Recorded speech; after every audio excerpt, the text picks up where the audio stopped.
was the word used in biblical times. Yet thousands of years later, stranger is how many people view anyone who doesn't share the same ethnicity, culture, or religion. When we hold someone as a stranger, it is easy to hold contempt for them, to scapegoat them, to blame them for all our own problems. This otherness allows us to view other human beings as less than human. The Asian community has been part of America's fiber since early in our national history. Builders of our nation's railroads, agriculture, and are represented in the advances of science and medicine. To see the AAPI as strangers in American society is to be blind to reality. We have to continue to tell the stories of Asian American accomplishments and uplift the culture to create more knowledge and understanding. Storytelling is how we humanize one another and see each other not as strangers, but as neighbors and even friends.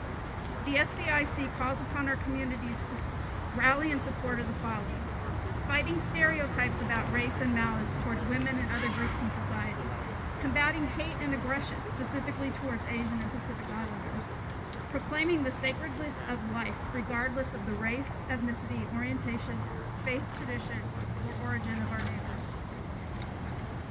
We as people of faith in the SCIC are horrified, outraged, and devastated by this violence. We stand together against xenophobia, against any hate crimes committed against Asian Americans or anyone in our communities, and against any degradation, oppression, or violence against women. Thank you. Thank you.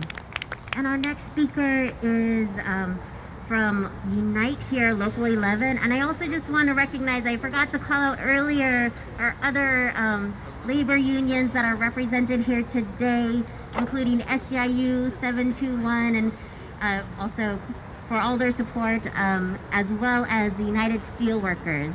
So, but without further delay, Susan Minato.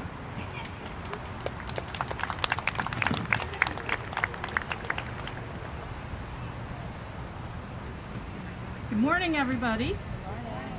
My name is Susan Minato. I'm co-president of Unite Here Local 11 in Southern California and Arizona. We represent about 30,000 food service workers and hotel workers in those areas. I'm a fourth generation Japanese American. Though I feel at home in this amazing city of Los Angeles, I was actually born in New Jersey.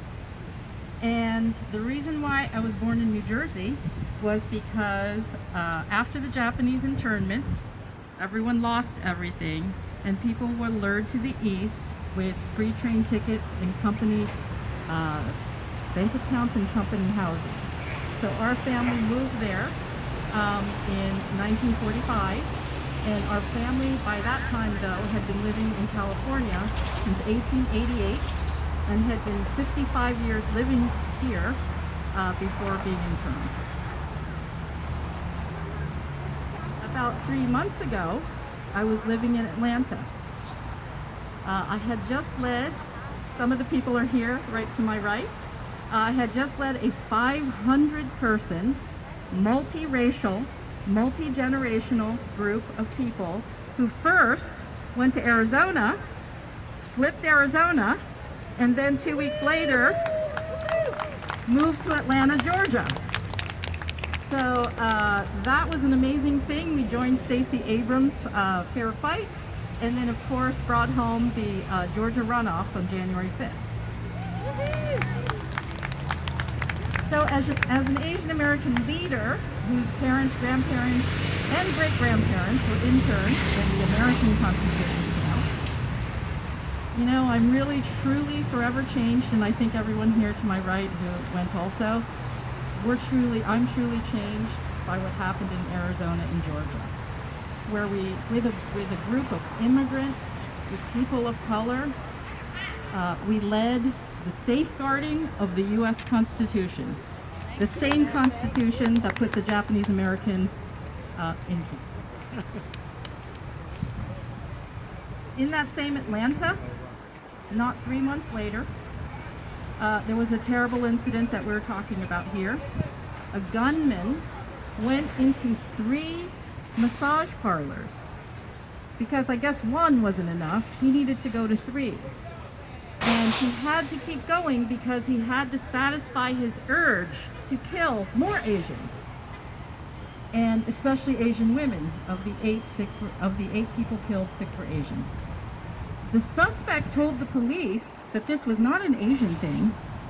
He said, "Oh no, I wasn't trying to gun down Asians. I have a sex addiction." He wanted temptation removed.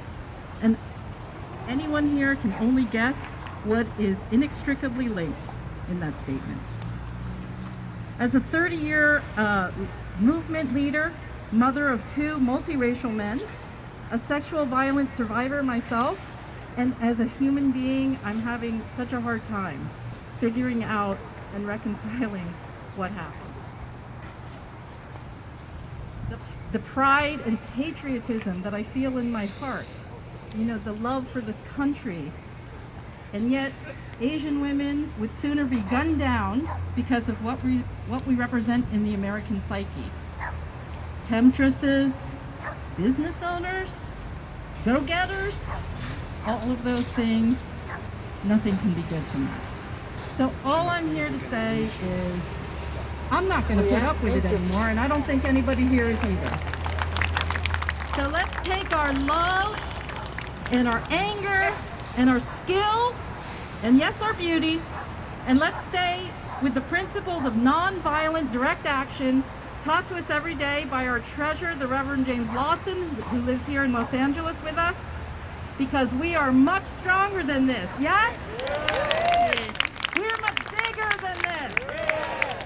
We have too much love in our hearts, yes? We love our community. Yes. And we love ourselves. Yes. And we are changing this country one step at a time in our own unique and lovely way. After we mourn, let's continue to fight like hell. Que viva la unión! ¡Se puede! ¡Se puede! ¡Se puede! ¡Se puede! Thank you, everyone.